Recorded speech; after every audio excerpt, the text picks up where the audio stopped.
కొంచెం ఆరోగ్యరీత్యా నాకు ఈ మధ్య మీటింగ్స్ పెద్దగా లేవు రాత్రి పూట. సో 8-9కి గోయింగ్ టు బెడ్. కాబట్టి నిద్ర వచ్చేస్తుంది. మీరెంతో ఆసక్తిగా ఉంటున్నందుకు స్తోత్రాలు.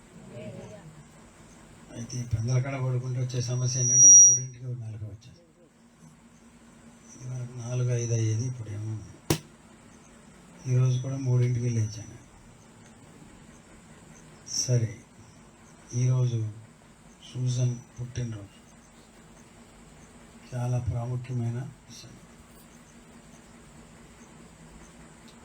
జన్మదినం దేవుని ఏర్పాటు, ప్రభు ఇచ్చినటువంటి ధన్యత. మీలో కొంతమందికి ఎప్పుడు పుట్టారో తెలియదు, మా నాన్నగారికి కూడా తెలియదు, మా అమ్మగారికి అసలే తెలియదు. అయినా మా తల్లిదండ్రులు కొంచెం చదువుకుని నాన్నగారు ప్రభువుని నమ్ముకున్నంత చేత మా డేట్ ఆఫ్ బర్త్లన్నీ బైబిల్లో రాసి పెట్టారు. తద్వారా మాకు ఎప్పుడు పుట్టామో తెలిసింది. గొప్ప సంగతి, స్తోత్రం. కొన్ని పాశ్చాత్య దేశాల్లో చాలా ముందు నుండే, మరి ఒక 1000 సంవత్సరాలు 2000 సంవత్సరాల ముందు నుండి వాళ్ళ విషయాలన్నీ చరిత్రగా రాసుకొచ్చారు. ఇప్పుడు మనం కొన్ని రాసుకుంటున్నాం. మీరు కూడా రాసుకుంటే కొన్ని విషయాలు తెలుస్తాయి, పిల్లలకు తెలియపరచవచ్చు. ఇప్పుడు వరకు మోషే మంచి విషయాలు చెప్పారు. స్తోత్రం, హల్లెలూయా. మోషే చక్కటి విషయాలు మెల్లగా చెప్తాడు. నాకు కూడా సంతోషం. ఈరోజు వాణి అమ్మ ఇక్కడ రావడం సంతోషం. అలాగే మోషే శైలు రావడం సంతోషం. స్తోత్రం. నేనే మిమ్మల్ని కన్ఫ్యూజ్ చేయను అటు ఇటు. ఆ వాక్యాన్ని మనం కొద్ది నిమిషాలు చూసి ముందుకు వెళదాం. 13వ వచనంలో బాబు ఏం చదివించారంటే, తల వాకిటి తలుపు తట్టుచున్నది, హృదయాన్ని ఒక చిన్నది ఆలకించుటకు. మరి తలుపు తట్టడం వినబడిందంట. ఎవరబ్బా అని ఆలకించడానికి వచ్చాం. అంటే ఇది మొదటి శతాబ్దం. అప్పటికే యూదులు పగబట్టి ప్రభు పనిని పాడు చేస్తున్నారు. పాడు చేయడం మాత్రమే కాకుండా మరి సేవకులను రకరకాలుగా హింస పెడుతున్న దినాల్లో మరి ఆలకించడానికి వచ్చిందంటే ఎవరబ్బా అని వచ్చింది. పిల్లలు కూడా ఎంతో జ్ఞానంగా ఉంటారని దీన్ని బట్టి మనకు అర్థమవుతుంది. ఆలకించడానికి గబుక్కుని తలుపు తీసేయరు. ఎందుకని? ఎవరో ఏంటో కదా. కొంతమందికి ఏంది ఇలా తీసేస్తారు అని భయపడమని కాదు, కానీ జ్ఞానయుక్తంగా ఉండడం మంచిది. స్తోత్రం, హల్లెలూయా. తలుపు తడితే సహజంగా మనం ఏమంటాం? ఎవరో మనిషి అంటాం, ఎవరు అంటాం. అప్పుడు ఏమింటాం? స్వరం వింటాం. తీ అన్నా మనకు అర్థమైపోతుంది కదా. ఎవరంటేనో అంటారా? అను. ఈమె ఆలకించడానికి వెళ్ళిందంట. స్తోత్రం. ఆమె పేతురు స్వరము గుర్తుపట్టి సంతోషము చేత తలుపు తీయక లోపలికి పరిగెత్తుకొని. అది కొంచెం మర్మయుక్తంగా వ్రాయబడింది. సంతోషము చేత తలుపు తీసెను అన్నా కూడా ఒక అర్థం ఉంది. కానీ ఇప్పుడు ఏంటంటే సంతోషంలో మునిగి, చూసారా, సంతోషముతో ముందెళ్ళి వాళ్ళని పిలుచుకొద్దామని పోయిందంట. ఎందుకని? మనం ప్రార్థన చేశాం, దేవుడు మన అయ్యగారిని తీసుకొచ్చేసాడు. అవడానికి చిన్న బిడ్డే కానీ జ్ఞానం, సంఘ పరిచర్యలో పాలు, మరి వాళ్ళకు ఉన్నటువంటి గురి, వాళ్ళకున్న గోల్లో పాలు పొందడం అనేది గొప్ప సంగతి కాదు. ఏదో అమ్మోళ్ళ పని అమ్మోళ్ళు చేసుకుంటున్నారులే, నేను నిద్రపోదాం అనుకుందా? అనుకోలా. ఆమె సంతోషంతో నింపబడిపోయిందంట. సంఘానికి మేలు జరిగితే ఎంతమంది సంతోషిస్తారు? తోటి విశ్వాసికి మేలు జరిగితే సంతోషించబడిన ఎంతమంది ఉన్నారు? సేవకునికి కృప దొరికితే, అవకాశం ఇస్తే దేవుడు సంతోషించే బిడ్డలు ఎంతమంది ఉన్నారు?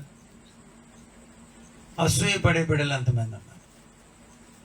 ఈ పిల్ల చిన్న బిడ్డే కానీ సంతోషిస్తుంది దేవుని పనిలో. స్తోత్రం, హల్లెలూయా.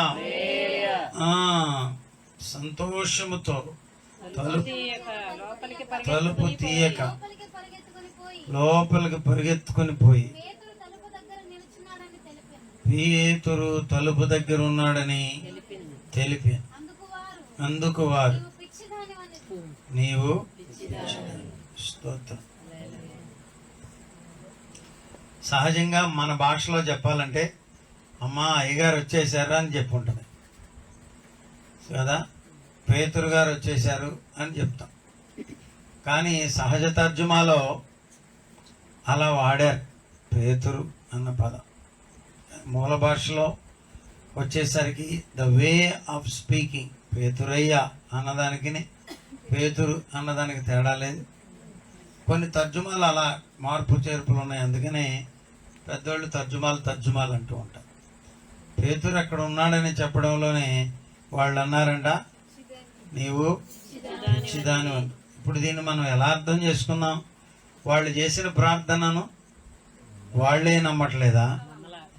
లేకపోతే పిల్ల పలికిందిలే, పిచ్చి పిల్లకేం తెలుసు అనుకుంటున్నారా? లేకపోతే వాట్ ఈజ్ వాట్ అనేది కొంచెం మీరు ఆలోచన చేయండి. అవునా అనొచ్చు కదా, అనలా. ఏమంటున్నారు? కొన్ని అడుగు చూద్దాం అనొచ్చు కదా, అదే లేదు.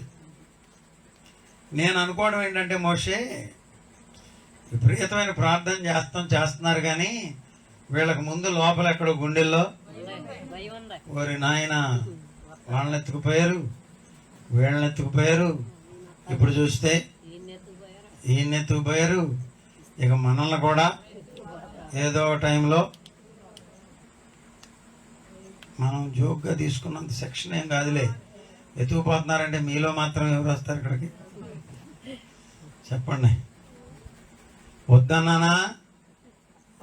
రోజులు చూస్తే అండా మీ ఆయన గారు ఏమండి అంటారు. కష్టం కానీ కష్టాల్లో కూడా వచ్చారు, పట్టుబట్టారు. కానీ లోపలేదో భయం ఉంది. పేతురయ్య వచ్చాడంటంలోనే ఏమంటున్నారు? నీవు పిచ్చిదానివి, నువ్వు కూర్చోవమ్మా అన్నారు. కొన్నిసార్లు పిల్లల మాట మనం పెద్దగా పట్టించుకోం, లెక్క చేయం. అది ఏదోలే కూర్చోవాయి అంటాం. కానీ పిల్లలను కూడా దేవుడు వాడుకుంటాడు. పేతురు వచ్చాడన్న సంగతిని ఎవరు చెప్పారు? పిల్లలే చెప్పింది, చిన్నదే చెప్పింది. హృదే స్తోత్రం, ఆమేన్. ఇంకేముంది?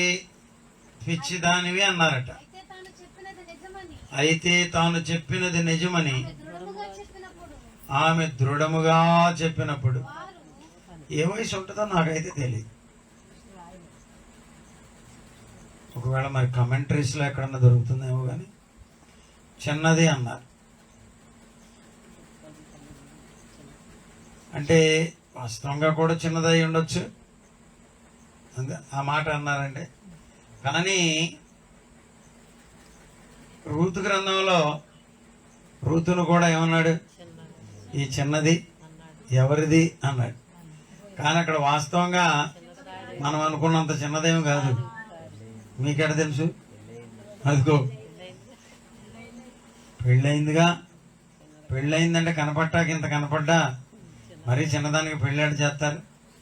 కనపడతాం ఏదో చిన్నగా కనపడుతుంది కానీ మామూలు పిల్లేం కాదయ్యా, వయసు ఉంది అనరా. ఈ పిల్ల కూడా చిన్నది అన్నారంటే వాస్తవంగా మరి ఏమాత్రం చిన్నదో మనకు కూడా తెలియదు. అయితే చిన్నది అయి ఉంటుందని నేను అనుకుంటున్నా. ఎందుకనంటే పిచ్చిదాని అన్నారుగా, కాబట్టి మనం అలా కూడా అనుకోవచ్చు. నువ్వు పిచ్చిదాని అన్నారు.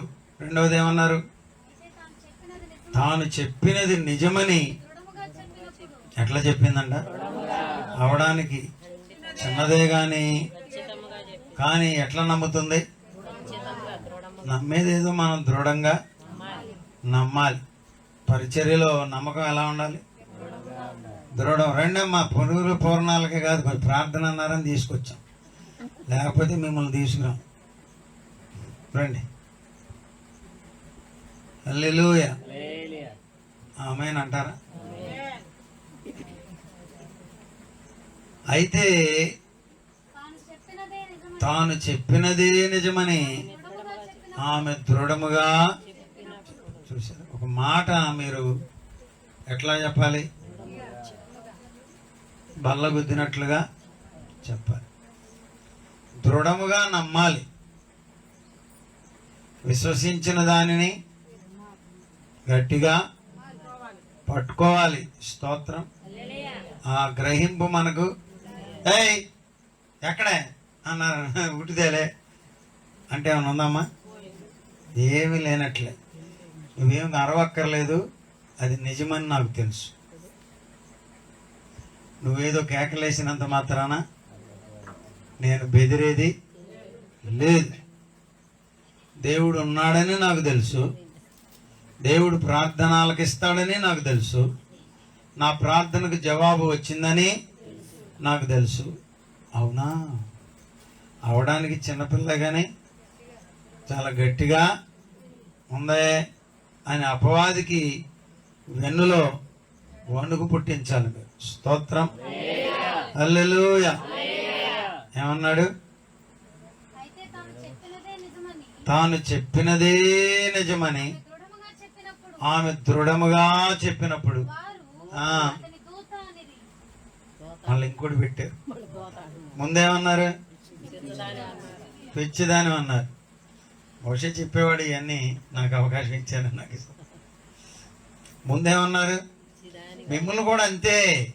మిమ్మల్ని కూడా ఏదో ఒక రకంగా వెనక్కు లాగే పని చేస్తారు.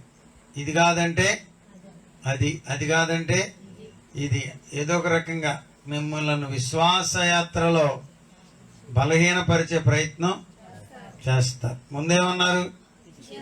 పిచ్చిదానివి అన్నానా? ఏంటా పిచ్చ మాటలో అన్నారంట. కాదు, దృఢముగా నాకు తెలుసు, నేను చూశాను, నేను విన్నాను అన్నంత గట్టిగా ఉందామే.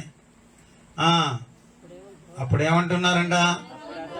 అతని దూత అన్నారు. ఇది వరకు మీకు చెప్పాను. ఈ విషయాలన్నీ మళ్ళా జ్ఞాపకం చేస్తున్నాను. బిబ్లికల్గా మనం నమ్మేది ఏంటంటే, ఖురాన్లో కూడా వాళ్ళు కూడా ఇట్లాగే నమ్ముతారు. ప్రతి వ్యక్తికి కూడా మనకు ఒక దూత ఉంటాడంట.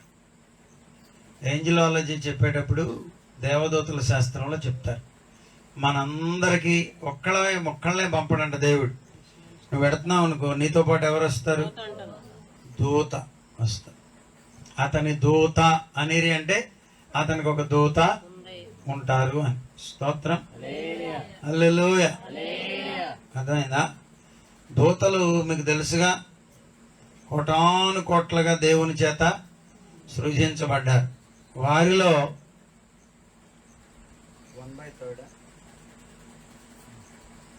3 వంతుల్లో 1 వంతు అపవాదిగాడి వైపు పోయారు. ఇంకెంతమంది ఉన్నారు? If I'm mistaken, I'm sorry on the people, but I hope it's right. So 2 వంతులు ఉన్నారు. 2 వంతుల్లోనే దేవుడు యెహోవా సైన్యములకు అధిపతి. సైన్యములందరూ ఎవరు? దూతలే. వీళ్ళు కాదు, తుపాకీ వాళ్ళు కాదు, దేవుని దూతలు. ఆ దూతల ముందు ఈ తుపాకులు, ఈ బాంబులు ఇవన్నీ పనికిరావు. స్తోత్రం. హల్లెలూయా. రెండవదిగా అది. మూడవదిగా తన దూతలను మనలను కావలిగా పెడుతున్నాడు. మిమ్మల్ని ఒక్కడనే విడిచిపెట్టరు. అది గుర్తుంచుకోండి. స్తోత్రం. నీదు పాదములకు రాయి తగులదు, దూతలు చేతులతో ఎత్తుకొందురు. నీదు పాదములకు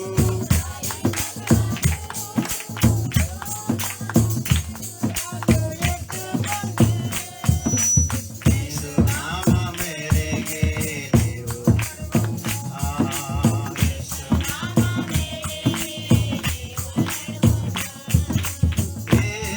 యేసే నీకు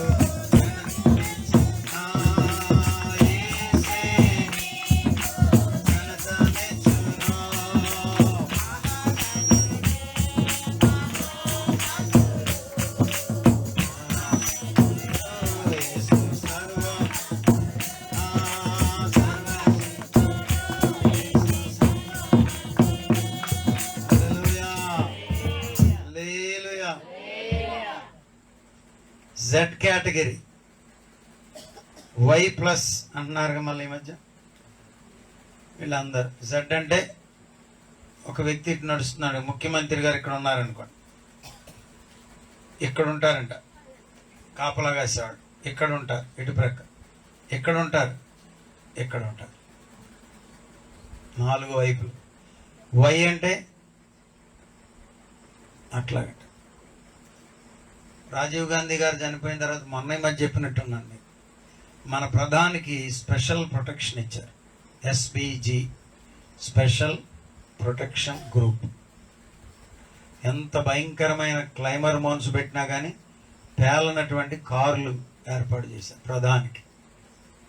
ఈరోజు కూడా ప్రధానమంత్రి గారు కారు మీద ఎవరో చెప్పేశారు, చెప్పులు ఉల్లిపాయలు వేసుకోవడమే తప్ప, కోడిగుడ్లు వేయటమే తప్ప ప్రాణం తీయటం అంత తేలిక కాదు. ప్రధానమంత్రి గారికి 3 షిఫ్ట్లలో 3 8 24 గంటలు మరి స్పెషల్ ప్రొటెక్షన్ ఫోర్స్ ఇస్తున్నారు. ఒక్కొక్క షిఫ్ట్కి 3000 మంది కాపలాదారులు అంట ప్రధానికి. అంటే రోజుకి ఎంతమంది కాపలా కాస్తున్నారు? 3 మూళ్ళు 9,000 మంది. ఎవరికి? ఒక ప్రధానికి. అది మానవులు ఏర్పాటు చేసుకున్నటువంటి ప్రొటెక్షన్. కానీ దేవుడు మనకు దూతలను ఇస్తున్నాడు. ఆమేన్, హల్లెలూయా, ఆమేన్. దూతలు మీ అందరికి ఎవరున్నారు? దేవుడు తన దూతను, అది గుర్తొచ్చింది వాళ్ళకి. మనకు దూతలు ఉంటారుగా, ఆ దూత వచ్చి ఉండా వీళ్ళకి ప్రార్థన నమ్మడానికి బాధ, నిజంగా భయమా, లేకపోతే పిల్లని ఏదన్నా తక్కువ అంచనా వెయ్యాలనా? ఇన్ని మాటలు చెప్పేవాళ్ళు అసలు వచ్చాడో రాలేదో వెళ్ళి చూసేస్తే ఏం పోయింది చూసారా? ఇప్పుడు ఒక విషయం ఏంటంటే, రాకుండా ఉంటే అదొక రకం, వచ్చిన తర్వాత ప్రార్థన చేయకుండా అంటే అది ఇంకొక రకం. వచ్చారు, ప్రార్థన చేశారు, దేవుడు జవాబు ఇచ్చి తన దాసుని తోడుకొచ్చాడు. కానీ నమ్మడానికి వీళ్ళకి మనసు రాట్లా. ఏమా ఎంత కష్టంలో. దూత అనేది పాపం ఏం చేస్తున్నాయంట, ఇంకాను మరి అక్కడ పరిస్థితి ఏంటో మనకు తెలీదు. అదే ఇట్లాంటి చర్చ అయితే ఎవరు వచ్చారని తెలిసేది. మరి అది ఎవరిల్లో ఎక్కడెక్కడి నుంచి ఉందో. మార్క్ అని మారు పేరు కలిగిన యోహాను తల్లి అయిన, మామూలుగా లేదుగా పేరు, మార్క్ అనే మారు పేరు కలిగిన యోహాను తల్లి అయిన మరియ ఇల్లు. స్తోత్రం. హిస్టరీ చూస్తే కానీ కొన్ని విషయాలు తెలియదు. యేసుక్రీస్తు వారి సహోదరుడి పేరు కూడా యోహాను, ఆయన తల్లి పేరు కూడా మరియా. అయితే ఇది చాలామంది 5 మరియలు ఉన్నారు బైబిల్. కాబట్టి ఇప్పుడు ఎక్కడో ఉన్నారు. మరి అది ఎక్కడ? ఇప్పుడు మనం ఇక్కడ ఉన్నాం, అటు దడిగట్టారనుకోండి, ఇప్పుడు ఆ అవతల కరుణాకర్ గారి ఇంటి తలుపు తంతున్నారు, కొడుతున్నారు అనుకోండి, ఇక్కడ నుంచి వినపడదా? వినపడదు. మరీ వినపడకుండా ఉంటుందా? కొంతమందికి వినపడదు. స్తోత్రం, హల్లెలూయా. నిద్రపోయేదాకొద్దు, పెందల కడ ముగించడం మంచిది. మీలో ఎవరికైనా నిద్ర రాకుండా ఉండాలంటే వాక్యం చెప్పడం బెటర్. ఎంతసేపు అయినా రాదు, అది ఇంట్రెస్ట్గా ఉంటే. ఇంకా స్తోత్రం. ఏమన్నాడంట? ఇంకా తలుపు తట్టుచుండెను. వారు తలుపు తీసి అతనిని చూచి విభ్రాంతి. హృదయ అనే చిన్నదేమో సంతోషంతో నింపబడింది, వీళ్ళేమో విభ్రాంతి. దిగ్భ్రాంతి కాదులే, విభ్రాంతి అంటే ఆశ్చర్యం. మరీ బిత్తరపోయినంటే మళ్ళీ తేడా వచ్చేస్తుందేమో. విభ్రాంతి అంటే అమ్మో అన్నట్లుగా స్మైల్తోనే. స్తోత్రం. బిత్తరపోయేది ఎప్పుడంటే అదొక రకం, అనుకున్నది అవ్వకపోతే కదా అనుకుంటున్నాను నేను. స్తోత్రం, హల్లెలూయా. వాక్యం. విభ్రాంతి నొందిరి అతడు. చేసైకి చేస్తున్నాడు, ఆ రకంగా తలుపు కొడుతున్నాడంటే మామూలు సంగతి ఏం కాదు. వెనకమాల పరిస్థితి ఎంత భయంగా ఆ దినాల్లో మరి పరిచర్య జరిగించారు. ఇలాంటి పరిస్థితులు ఇంకా ఉన్నాయి. ఉత్తర కొరియాలో నేను మొన్న వెళ్ళినప్పుడు ఒక వీడియో చూశాను. వాళ్ళు బైబిల్ పట్టుకెళ్ళడానికి అతడు ఒక్క బైబిల్ తీసుకుని గడ్డగట్టేటటువంటి మంచులో నది యువతల నుండి అవతలకు వెళ్ళాడు. అదేదో ఒక వీడియో ఆశ్చర్యం అనిపించింది. దాని కొరకు కానుక పట్టారు. ఉత్తర కొరియాకి ఎవరు బైబిల్స్ పంపుతారు? ఇదిగో పరిస్థితి చూడండి ఎలా ఉందని చూపించారు. స్తోత్రం. ఎందుకు భయం అన్నంత తేలికేమీ కాదు. ఫీల్డ్లో ఉన్న పరిస్థితులు వేరుగా ఉంటాయి. లోపలికి వచ్చి ఏమన్నాడు పేతురు? చేసైగ ఊరకుండుడని చేసైగ చేశాను.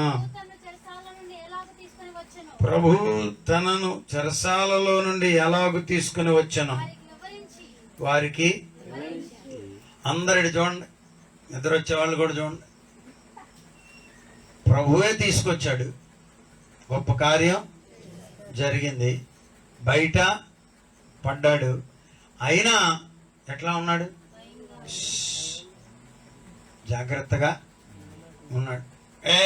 ప్రభు తీసుకొచ్చాడు రా, ఎవడరా ఇంకా మాట్లాడేది అని ఏమన్నా తలకాయ ఎగరేశాడా? కొంతమందికి కొంచెం మీరు ఏదన్నా నేనున్నాళ్ళే నాన్న అనండి, ఇక చూడు ఏంట్రా కరుణాకర్ గారే ఉంటే నాకు ఇంకేమన్నా ఉందా? మనలాంటి వాళ్ళు ఇరికిచ్చేయడం అనమాట. చూసారా, చాలా ఇబ్బంది కదా అది. దేవుని యొక్క బిడ్డ, మనకు అన్నీ ఉన్నా మనం ఇంకా అణిగి మణిగి ఉంటే దేవుని పని జరుగుతుంది. ప్రభువే తీసుకొచ్చాడు, విడుదల కలిగిందని తెలుసు, కానీ జాగ్రత్తగా ఉన్నాడు. స్తోత్రం. ఇంకేమన్నాడు నాన్న? యాకోబుకును సహోదరులకును ఈ సంగతులు తెలియచేయుడని చెప్పి బయలుదేరి దేనికంట? స్వార్థ పని మీదే. స్తోత్రం. ఎన్ని జరిగినా గురిని మనం తప్పకూడదు. గురిని కోల్పోతే మన పరిచర్య అంతా. సేవలో జరిగే పరిస్థితులు ఏంటో తెలుసా? సున్నాతో ప్రారంభిస్తాం, రాను రాను దేవుడు ఇట్లా బిడ్డలను ఇస్తాడు. తర్వాత ఇంకో 10 ఏళ్ళకి ఇంకొక 100 మంది అవుతారు. ఇంకా జరుగుతూ ఉండగా 200 మంది వచ్చేస్తారు.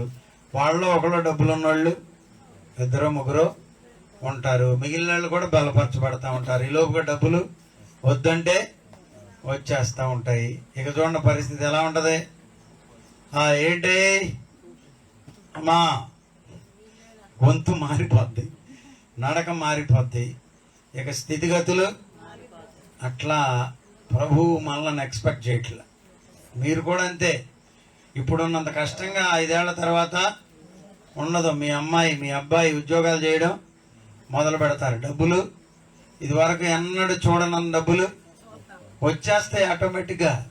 ఇప్పుడు మా చిన్నప్పుడు 5 పైసలు అంటే చాలా ఎక్కువ. అమ్మా ఐస్ వచ్చింది, 5 పైసలు అంటే ఏంట్రా చెట్టుకు కాస్తున్నాయి అనేది మా అమ్మ.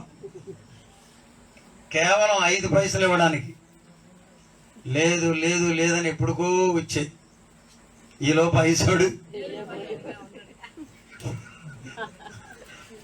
సర్లే రేపు కొనుక్కో అని. చూసారా, 5 పైసల కొరకు అలమటించినటువంటి అమ్మ మరి 5 పైసలు ఇవ్వడం అంటే ఆవిడ కష్టమే. కాబట్టి పెద్దవాళ్ళ దృష్టిలో, బాధపడిన వాళ్ళ దృష్టిలో లుక్ వేరుగా ఉంటుంది, లెక్కలేనట్టుగా. ఇది వరకు మీరు విన్నారా ఈ స్టోరీ? బిల్ గేట్స్ అంటే ప్రపంచ కుబేరుల్లో ఒకడు. ఒకప్పుడు ఆయన టాపర్. ఇప్పుడు ఎలాన్ మస్క్ ఎవరు వచ్చారంటున్నారు సెకండ్. బిల్ గేట్ హోటల్కి వెళ్తే టిప్ ఇమ్మంటే $5 ఇచ్చేవాడండి. టిప్ ఇమ్మంటే $5. అది కూడా ఎక్కువ అమెరికాలో, మనకంటే ఎక్కువ, 5 400 ఏమండి. అదే వాళ్ళ అమ్మాయి టిప్ అంటే తెలుసుగా, సర్వ్ చేసినోడికి ఏదన్నా మనం ఇస్తాం కదా, వాళ్ళ అమ్మాయి $500 ఇస్తుందంట. ఏది ఊరికినే హెల్ప్ చేసినాడు, భోజనం పెట్టినాడు. 500. నా బాబు అంకుల్తో పాటు నేను ఎప్పుడైనా వెళ్తే $25 ఇచ్చేవాడు. They would be happy. సరే, ఒకరోజు అడిగారంట, మీరేమో టిప్పు $5 ఇస్తారంట, మీ అమ్మాయి ఏమో, మీరే $5 ఇస్తారంట, మీ అమ్మాయి ఏమో $500 ఇస్తారంట, ఏంటి తేడా అని అడిగితే ఆయన చెప్పాడంట, మా డాడీ పూరు, వాళ్ళ డాడీ ఏమో రిచ్ కాబట్టి ఆవిడిస్తే ఇచ్చి ఉండొచ్చులే అన్నాడు. అంటే నేను ఆ పరిస్థితి అంతా ఎరుగుదును అని. దేవునికి స్తోత్రం, హల్లెలూయా. ఎక్కడున్నా మనం? పేతురు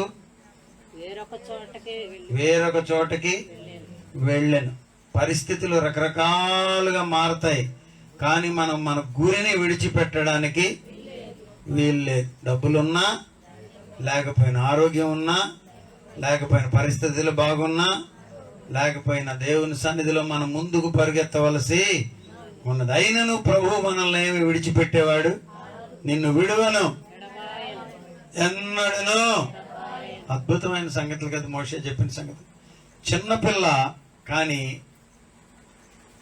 సేవకుని స్వరాన్ని గుర్తుపట్టిందంట.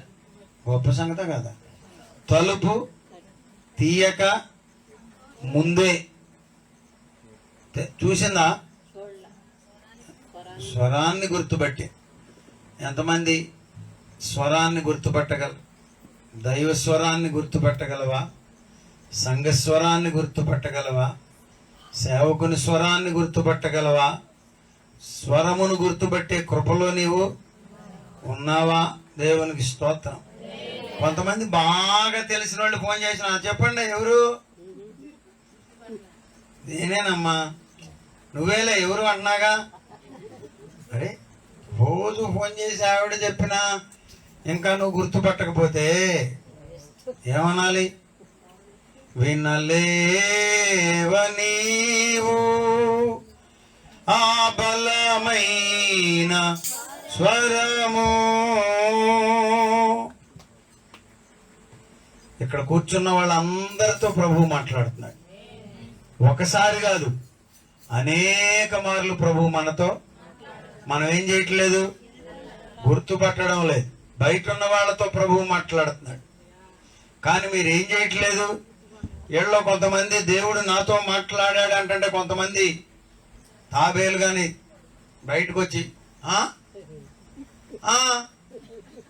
నీతోనా అన్నట్లుగా చూస్తున్నారు, కానీ నీతో కూడా మాట్లాడుచున్నాడు, మాట్లాడుతూనే ఉన్నాడు, మాట్లాడారు దేవుడు అన్న సంగతిని నీవు ఇంకా గుర్తుపట్టట్ల. కానీ చిన్నది గుర్తు పట్టింది. స్తోత్రం, హల్లెలూయా. నాదు ప్రియుని విశేషమేమని అడుగుచుంటిరా, గుర్తు పట్టగా వచ్చును ప్రియుని 10,000 పురుషులలో. హల్లెలూయా. ఎంతమందిలోనంట? 10,000 మందిలో నా ప్రియుని నేను గుర్తుపట్టగలను. నీ ముఖము మనోహరము, నీ స్వరము మాధుర్యము, నీ పాదాలు పరంజిమయము. యేసయ్యా నా ప్రాణ ప్రియుడా, మనగలనా నిన్ను వీడి క్షణమే. నీ ముఖము మనోహరము, నీ స్వరము మాధుర్యము, నీ పాదాలు పరంజిమయము. యేసయ్యా నా ప్రాణ ప్రియుడా,